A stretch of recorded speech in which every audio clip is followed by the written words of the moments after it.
With WarGames and Survivor Series just hours away, the door to Full Sail has been kicked wide open. Who will step through it? Who will awkwardly stand around the side of it? Who will hold it open for somebody else and go, after you? No, after you. No, I insist, after you. No, you go first. I'm not in a rush. No, but you were here before me, so you should go first. And then both walk through at the same time and then have a little awkward laugh to one another. Who will do that? This is NXT graded.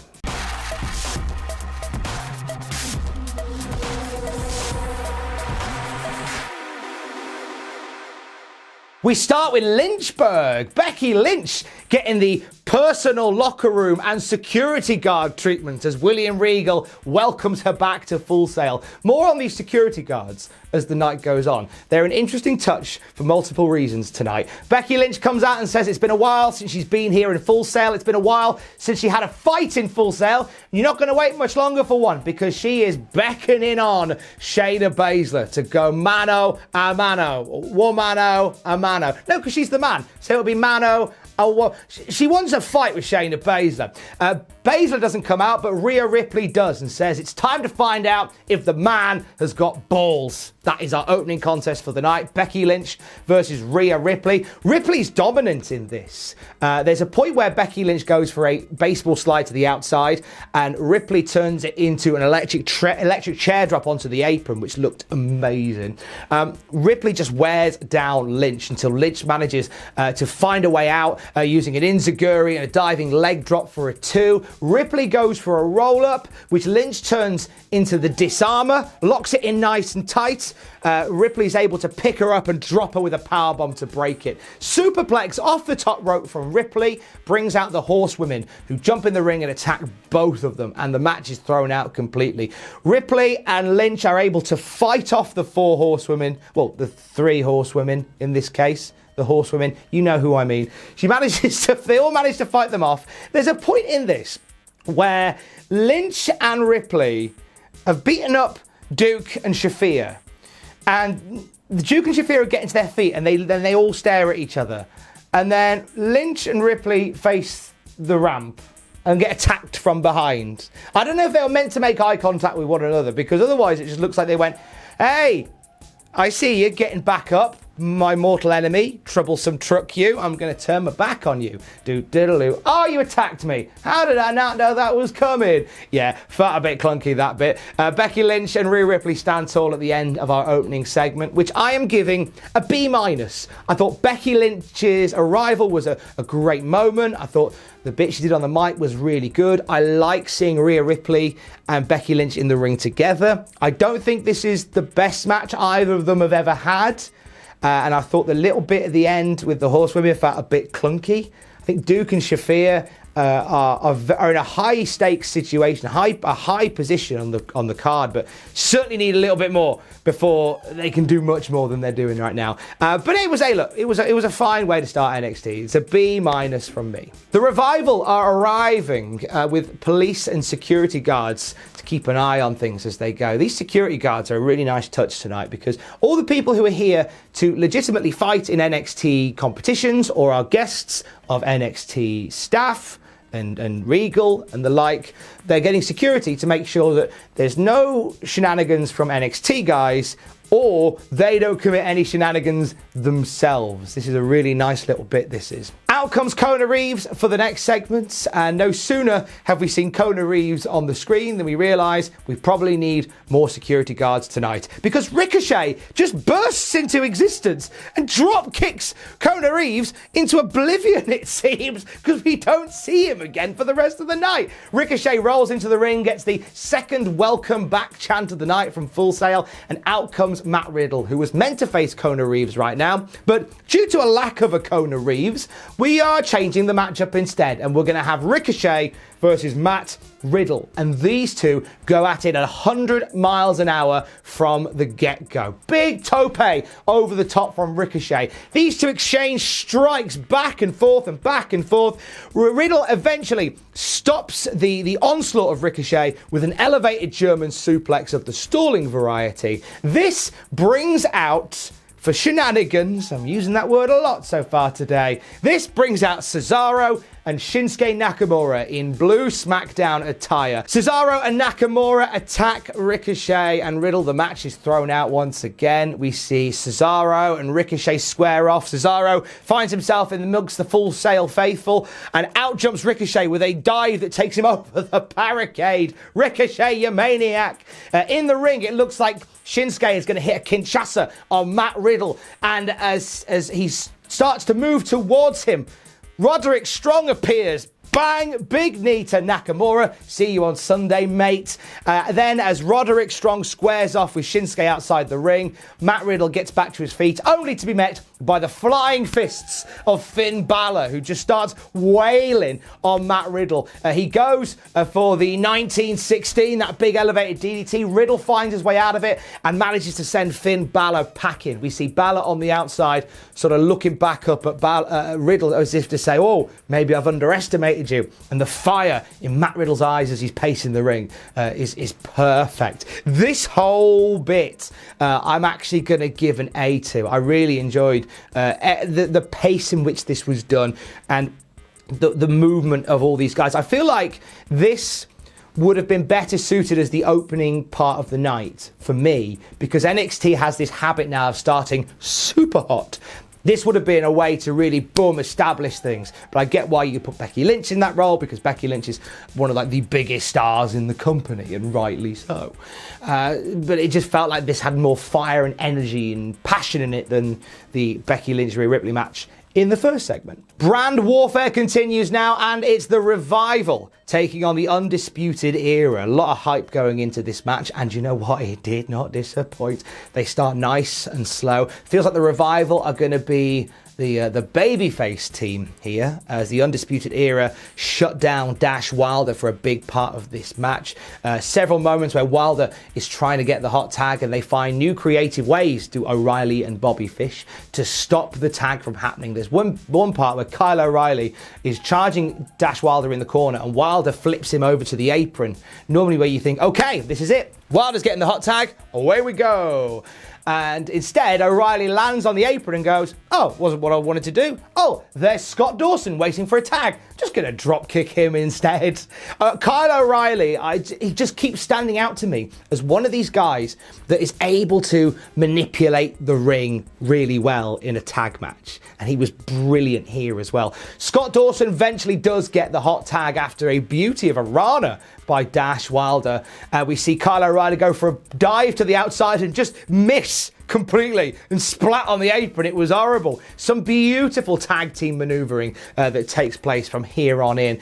We see the Revival pull out DIY's finisher, that double running knee. I think the Golden Lovers do it as well in Japan. Maybe. Don't tell me I'm wrong. And only gets a 2 count though. There is a sublime moment in this match, and I think might have been my highlight of the match, where Scott Dawson finds himself alone with Bobby Fish and Kyle O'Reilly, and they're getting him set up for the high-low combination. So you have in the ring, let's see if I can remember how this went. You have O'Reilly bouncing off the ropes for the high-low. Bobby Fish is stood behind Scott Dawson. Dash Wilder pushes Bobby Fish out of the way. And then O'Reilly comes towards Scott Dawson. Boom! Shatter machine. Ah! Mwah! When you watch liquid wrestling like that, oh, it's exciting. McGuinness lit up, O'Reilly lit up, Full Sail lit up. You know for a fact that Dawson and Wilder gave themselves a pat on the back afterwards as that as well, because that was it was beautiful, beautiful. This just keeps going and going and going. Dash Wilder gets taken to the outside and knocked down whilst outside of the ring, leaving Scott Dawson alone in the ring. You see Scott Dawson rise to his feet, realise that O'Reilly is there and Fish is there. He's all alone. Scott Dawson just sort of clenches his fists as if to say, oh, come on then, come at me. Gets taken out with a high-low combination. 1, 2, 3. Undisputed Era win. But my God, the Revival just go down fighting to, on this night, a superior team. This was an A+ from me. I thought this was a beauty of a tag team match. Told a nice long story. What tends to happen with NXT matches in 2019, since joining the USA Network especially, and this isn't a dig, this is just something I've noticed, is that the style tends to be bell sounds, straight to Act 2. We skip Act 1, we go straight to Act 2. That's why you get so many matches that start with like a running drop kick or a finisher immediately. Straight to Act 2. This was Act 1, 2 and 3, told by two masterful tag teams that built an amazing story and just had some really strong combination moves amongst it as well. I haven't named them all. Go back and watch that match. If you watch one match from NXT this week, because I know there's loads of wrestling to watch that one because it was beautiful and it's an easy A+ from me. We get a great video package hyping the women's WarGames match. The first time ever we have an all-women's WarGame match this Saturday at NXT TakeOver. I kind of have issue with how we've got WarGames immediately followed by Survivor Series. Now, NXT and WWE in general have done a really good job of not being too convoluted with the way these two stories are merging. Like they're able to keep them separated, but as we're getting closer to the crunch, we're seeing now like Shayna Baszler and Rhea Ripley and people like that at odds on the Saturday, and then to the following night they're going to be bruised and battered. They've killed each other in the WarGames cage. Oh, now we need to team up to defend NXT. You're going to need some really big, heavy-duty hooks to suspend my disbelief come Sunday. The NXT UK Women's Champion Kaylee Ray is in the house. She's taken on Dakota Kai. The story of Dakota Kai has been one of my favourite parts of the WarGames build. The superstar that's been left outside in the cold, who every week is still coming to terms with that a little bit. And every week we see her a little bit more desperate, a little bit more intense. Tonight we really see her incredibly intense in this match against Kaylee Ray. She goes for that Yakuza kick early on, which Kaylee Ray stops, almost goes to turn into a gory bomb, but Dakota Kai sunset flips it, nearly gets a 2 count immediately. An intense Dakota Kai takes the fight to Kaylee Ray, but Kaylee Ray is able to shut her down. This is the thing, right? This past week, or the week before last, sorry, WWE were in the UK. So they had an opportunity to really represent the NXT UK talent, and it is talent. There's some amazing people on that roster. I don't think, in my opinion, and I'd love to hear yours if you think I'm wrong, I don't think NXT UK was well enough represented on Raw when it was from Manchester, nor from SmackDown. I feel like they kind of got a little bit jobbed out, unnecessary. The best represented NXT UK star right now, it wasn't on those tapings in Manchester. It's here at Full Sail University in Florida. It's Kaylee Ray, who has been painted like a real world beater.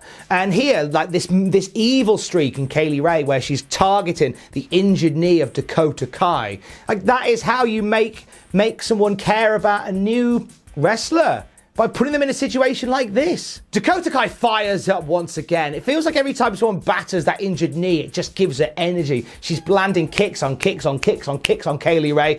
Big Yakuza kick on the outside of the ring, almost bouncing Kaylee's head off the steps. However, it just isn't enough to get a 2, just not enough to win the match, as Kaylee Ray manages to land that gory bomb for the 1, 2, 3. Kaylee Ray wins the match going into WarGames this coming Saturday. As both women are getting back to their feet, we see Carmella doing the moonwalk on the apron, and the SmackDown Women's Survivor Series team converge in the ring and just start attacking Dakota Kai and Kaylee Ray. This brings out the NXT Women's Locker Room, who empty and try and fight off some of this attack. Then the Raw Women's Locker Room comes out. We see the Raw Survivor Series team make their presence felt in this match. We have a moment where, as the dust is settling around all this war, Kairi Sane, who has just hit this belter of an insane elbow, makes eye contact with Io Shirai, and they tease a little bit of a back and forth. We don't get to see it. Not now. Not now. Instead, we get Nikki Cross with a bin lid, who charges down the ring and decimates everybody. Nikki Cross, the world beater with a bin lid, is standing tall at the end of this entire fracas. Giving this a B+, I thought it was great to see some emotional turmoil, a slight character shift for Dakota Kai, briefly in moments. I thought Kaylee Ray looked really strong in this one. I'm really happy to see NXT UK guys represented well in amongst the Full Sail crowd. And it was great just to see just another schmoz of people. I know last week we talked about this being diminishing returns with sneak attacks and stuff, but I think in the current climate with Survivor Series coming up this Sunday, I'm all right with it. It's not like this will happen every single week. I just let it happen. This was a fun segment. Viking Raiders are here. Q, welcome back for the 37th time tonight. It's a bit like a family reunion, this, except less tirades from Auntie Belinda about how I haven't got a proper job yet. They are facing the Forgotten Sons. This looks like, in the early stages, it's just going to be the Viking Raiders making mincemeat of Blake and Cutler. Thankfully, it's not the case, because just as it looks like Viking Raiders are going to get a very quick win, we see a big save from Cutler on Blake, and from there, every single time, it feels like Eric and Ivar are on the road to the finish of the match. Something happens to stop the rot, whether it's Blake getting involved, Cutler getting involved, or Jackson Riker just playing shenanigans on the outside. Blake and Cutler really hold their own in this match. There's one point where they hit a really sick variation of a buckle bomb, but instead of using the turnbuckle, they use Cutler's knees. Oh gosh, looked horrible. Hope Ivar's all right. Riker attacks Eric on the outside of the ring at one point, which leads to Cutler hitting a devastating Death Valley driver on the apron. The ref has now seen enough because Jackson Riker has been playing silly buggers the whole match, and he's sent to the back by the ref. This leads to the closing moments of the match, which see a whole load of lariats being swung and a whole load of lariats being dodged by cartwheels, by everybody. Everyone's doing cartwheels. Of course, the OG of the cartwheel, Ivar, hits a beauty of a handspring lariat, takes down people in the Suns. One Viking experience later, bang, 1, 2, 3. Viking Raiders win. I'm giving this a B. I genuinely thought this would be Eric and Ivar running down Steve Cutler and Wesley Blake, and thankfully that wasn't the case. It actually turned into probably the Forgotten Sons' best match of their run so far. You can tell there is a conceited effort to get the Forgotten Sons into a strong position on the card at NXT, and I think a match like this has done them a world of good. Probably the best they've had so far, in my opinion. It's main event time, and it's Adam Cole taking on Dominik Dijakovic. The winner gets the team advantage at WarGames. Adam Cole has a really nice video package before this, which showcases the amazing month that he's had. Mauro Ranallo calls it a November to remember. Shame you can't call it a bash at the beach, eh? That's a nice topical joke. Beth Phoenix says that she spoke to a ladder match expert, Edge, and says that ladder matches take years off your life. You're married to Edge. It's not a scoop. It's not like you went and sought him out for an interview. You probably just rolled over in bed and went, "Hey honey, tell me about a ladder match." Or maybe, I don't know, you went to his shed where he was doing some woodwork.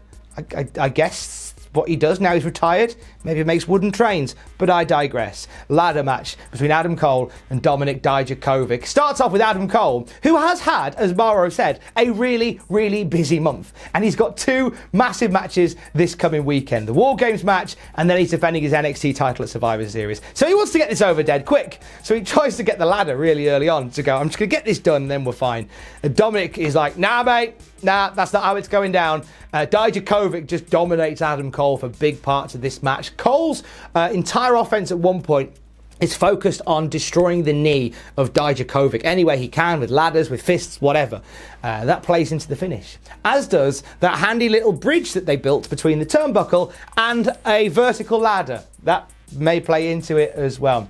Cole goes up the ladder to try and retrieve the briefcase at one point, gets taken all the way down with a chokeslam by Dijakovic. Kovic goes for something similar, ends up eating a Panama Sunrise from Adam Cole off the ladder, which I thought was a really nifty spot. We see a comeback from Dijakovic. He goes for the Feast Your Eyes on Adam Cole twice. The first time he tries to do it, Cole manages to punch his way out of it, and because he's close enough to the ladder, just kind of leans forward and starts climbing off the shoulders of Dijakovic. Kovic goes for it again, nails it, but uses the bad knee to knock out Cole. So then he's on the floor, like nursing his knees in a bad way as this match nearly draws to a conclusion. But Cole is knocked out. Dijakovic on one leg climbs up the one side of the ladder. Adam Cole makes his way up the other. And Adam Cole grabs the briefcase at the very top, the symbol of the advantage at WarGames, and just clatters Dijakovic with it. And Kovic comes crashing down, falls through the ladders, an exposition ladder, if you will. And it's just wiped out, leading Adam Cole to grab the briefcase, wins the match. Boom. The bad guys have the advantage in WarGames, as it should be. The night's not over. Oh, no. The Undisputed Era make their way out to the ring and find themselves surrounded by Raw guys and SmackDown guys, all bedecked in brand t-shirts. We saw loads of security at the start of this show. Where have they gone? Were they on half day? Because this shouldn't be happening. We get a big old Pier 6 brawl in the aisleway between the Raw guys, the SmackDown guys, and the NXT guys. Meanwhile, Dominik Dijakovic and Adam Cole are out of it in the ring. Dijakovic climbs to his feet, only to be met with a Claymore by Drew McIntyre. Welcome back to NXT. Welcome back. Yeah, that again.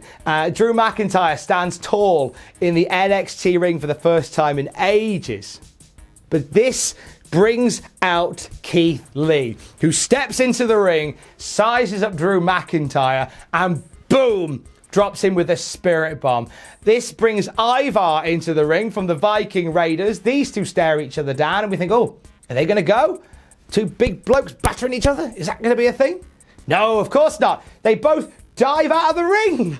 Two of the biggest blokes on the planet, and they just do massive topes that take out everybody. There are just bodies everywhere now. Adam Cole is in the ring, stood up going, oh, whoa, what chaos. I'm all right, though.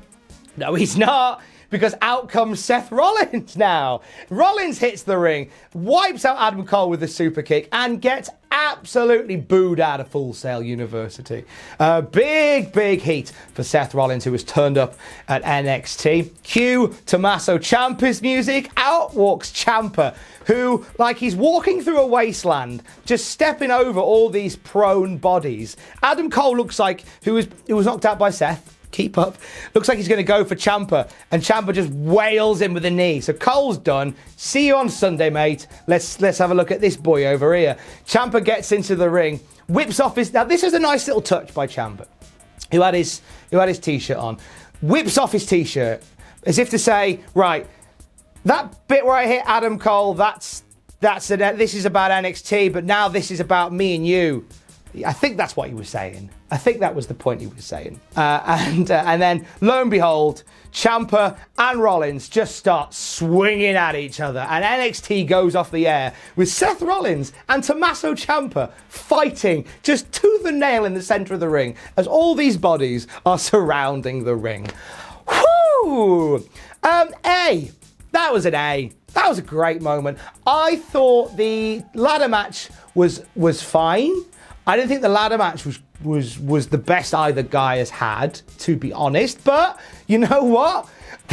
They've got busy weekend. So I'm happy for them to not destroy each other in a ladder match ahead of WarGames and ahead of Survivor Series. Take it easy, lads. Everything else that happened around this I thought was really exciting. What a great way to go off the air. This is the last stop on the road for Full Sail, at least for WarGames. Whether we see anything happening on SmackDown is yet to be seen, but this whole segment for me is an A.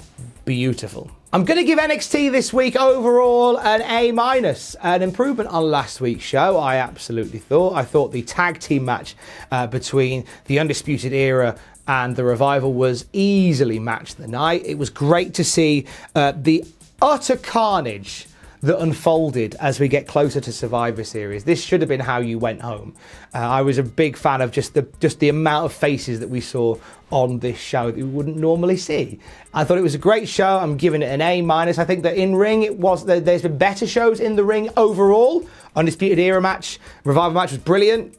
The main event was good. There was some good stuff in there, but we've had better nights in ring, which is why I'm giving it an A-. But overall, it was a good show. Really enjoyed it. I am ready. I am chomping at the proverbial bits for WarGames on Saturday, and whatever's left of the wrestlers, pop them onto Survivor Series on Sunday.